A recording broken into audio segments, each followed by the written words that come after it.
अस्सलामुअलैकुम रहमतुल्लाहि वबरकात। अल्लाह के नाम से शुरू जो बड़ा कृपालु और अत्यंत दयावान है। चाइना के शिनजियांग में रहने वाले लाखों वीगर मुसलमानों को चाइना के प्रेसिडेंट शी जिनपिंग के ऑर्डर से हज़ारों मिलिट्री उतार कर लाखों मुसलमानों को बंधक बना के रखा हुआ है, कैदी बना लिया गया है। ठीक वैसे ही जैसे कश्मीर के लोगों को कैदी बनाया गया भारत के नरेंद्र मोदी और अमित शाह द्वारा दिए गए ऑर्डर के मुताबिक। आप इस तस्वीर को देखकर अंदाजा लगा सकते हैं कि चाइना की आर्मी कितनी ताकतवर, कितनी बहादुर है, जो हथियार लेकर, शील्ड लेकर, लाठी डंडे लेकर मासूम और मजलूम बेघर मुस्लिम माओ बहनों और बच्चों को धक्के दे रही है। एक औरत जब अपना जिस्म को ढकती है बड़े कपड़ों से तो बेघर मुसलमानों के साथ उनके कपड़ों को काट दिया जाता है, छोटा कर दिया जाता है, ताकि वो अपना बदन सही से ढक न सके। लाखों बेघर मुसलमानों को कैंप में रखा जाता है, जबरदस्ती बंधक बनाकर रखा जाता है और जबरदस्ती अपना कल्चर को थोपा जाता है। लेकिन क्या कभी आप सब ने ये जानने की कोशिश की कि बेघर मुसलमानों के साथ आखिर ये सब हो क्यों रहा है? क्यों चाइना आखिर बेघर मुसलमानों को टारगेट कर रहा है? इतने बड़े बड़े भारत में लीडर हैं, पाकिस्तान में इमरान खान, दुबई में इतना बड़ा लीडर, ईरान में इतना बड़ा लीडर, तुर्की का इतना बड़ा लीडर, खुद अमेरिका जो हर मामला में दखल देता है, जहां जहां जुल्म होता है वो वहां घुस जाता है, इराक में, अफगानिस्तान में, हर जगह। लेकिन चाइना को कोई क्यों नहीं छुपाता? चाइना लड़कियों के कपड़े काट रहा है, लाखों मुसलमानों को बंधक बनाकर जबरन ही अपना कल्चर को थोप रहा है, बच्चों को मार रहा है, औरतों को मार रहा है, बूढ़ों को मार रहा है। इसके पीछे एक रीजन है। वो रीजन ये है कि वो जो वीगर जिसके नाम से हम लोग जिसको जानते हैं, वो एक मुसलमान है, वो एक मुसलमान कौम, एक मुसलमान कम्युनिटी है, जिससे चाइना का प्रेसिडेंट शी जिनपिंग बहुत डरा हुआ है। आप पूछेंगे ये डर क्यों? उस डर का नाम है जिहाद। यस, भागने का जरूरत नहीं है, उस डर का नाम जिहाद है। आप सोचो, लाखों मुसलमानों को जेल में भरना, औरतों के कपड़े काटना, बच्चों को, औरतों को धक्के देना, लेकिन नाम नेहाद जिहादी संगठन आईएसआईएस का कोई पता नहीं। कभी आईएसआईएस ने चाइना में हमला नहीं किया, तालिबान ने कभी चाइना में हमला नहीं किया, अल-कायदा ने कभी चाइना में हमला नहीं किया, जैशे मोहम्मद ने कभी चाइना में हमला नहीं किया।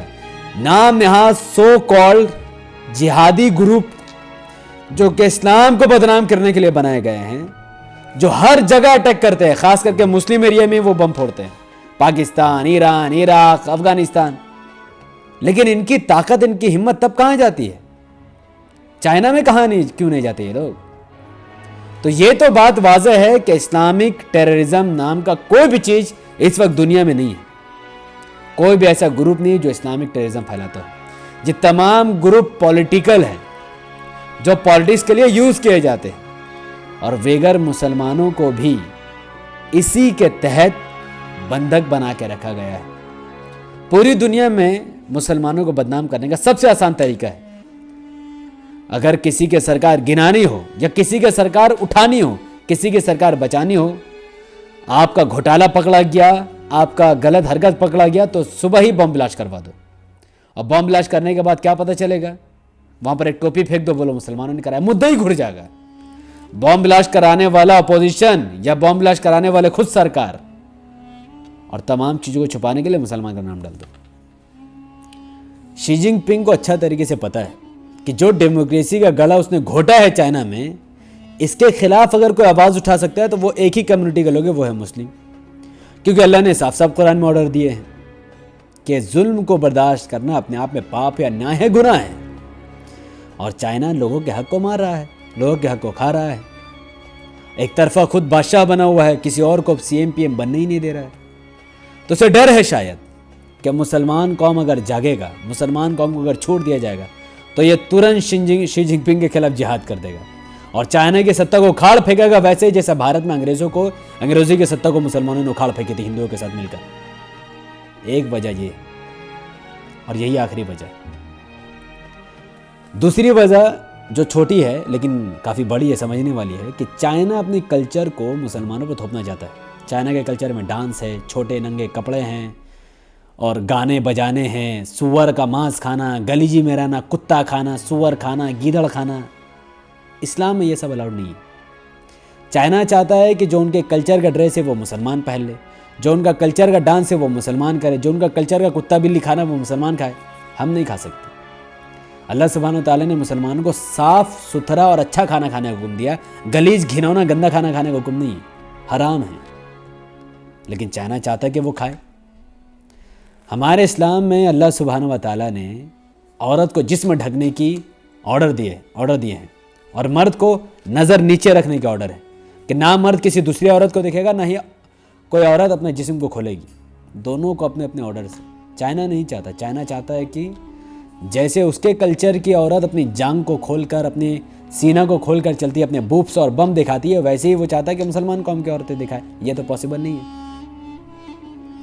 मुसलमान कौम अपने कल्चर को बचा रहा है और चाइना चाहती है कि उसका कल्चर ख़त्म हो जाए, लेकिन ये होने वाला नहीं है। अब सवाल ये पैदा हो रहा है कि आखिर Tayyab उर्दुगान, Imran Khan, Dubai Arab country का प्रिंस, या ख़ुद ईरान के आयतुल्लाह खुमैनी साहब, ये तमाम लोग खामोश क्यों? क्योंकि ये तमाम लोगों की ज़रूरत खुद चाइना पूरा करता है।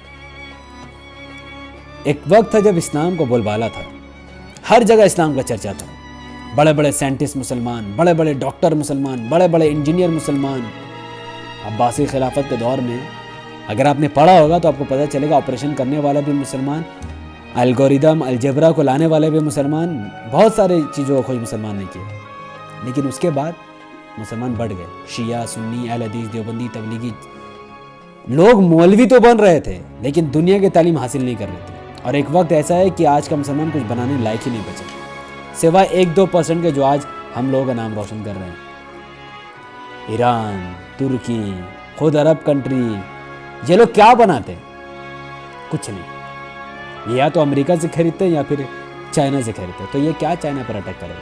और नाम यहाँ so called Wahhabism, terrorism, so called Al Qaeda, so called ISI, so called जैसे Mohammad, so called Taliban, so called ये जमात वाले फुल्ली एक्सपोज है।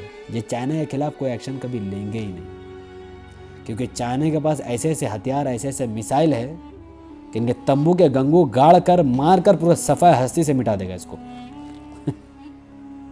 नहीं, सीरियस में बता रहा हूँ, ये कुछ नहीं कर सकते। चाइना का इस वक्त कुछ नहीं बिगाड़ सकता है। जानते हैं क्यों? क्योंकि चाइना मेहनत कर रहा है।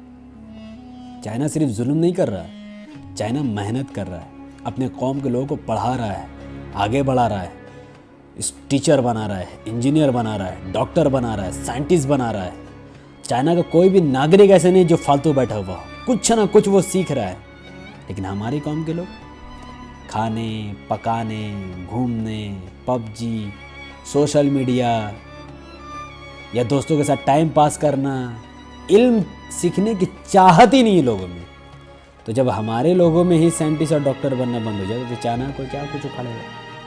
रिजल्ट में आते हैं, बेगर मुसलमान बच सकते हैं, चाइना का चुंगल से छूट सकते हैं। ये तभी होगा जब पूरे दुनिया के मुसलमान वैसे मुसलमान बने जैसे रसूलुल्लाह सल्लल्लाहु अलैहि वसल्लम के दौर में सहाबा कराम थे। उमर रदियल्लाहु अन्हु, आज के दौर के लोग उनको मुल्ला कह सकते हैं, मौलवी कह सकते हैं, आलिम दीन कह सकते हैं, लेकिन उन्होंने एक आलिम दीन होने के साथ साथ खिलाफत को कायम करके उसको अच्छे से चलाया। यानी एक देश या कई देशों का वो प्राइम मिनिस्टर बने रहे। और आज के मौलवी को देख लो, मस्जिद का मेंबर तक नहीं संभाल रहा। तो आपको वो बनना पड़ेगा जो रसूलुल्लाह सल्लल्लाहु अलैहि वसल्लम के दौर में सहाबा कराम थे। आप वो नहीं बन सकते जो आपके दौर में, आपके नज़र में कुछ मौलवी है।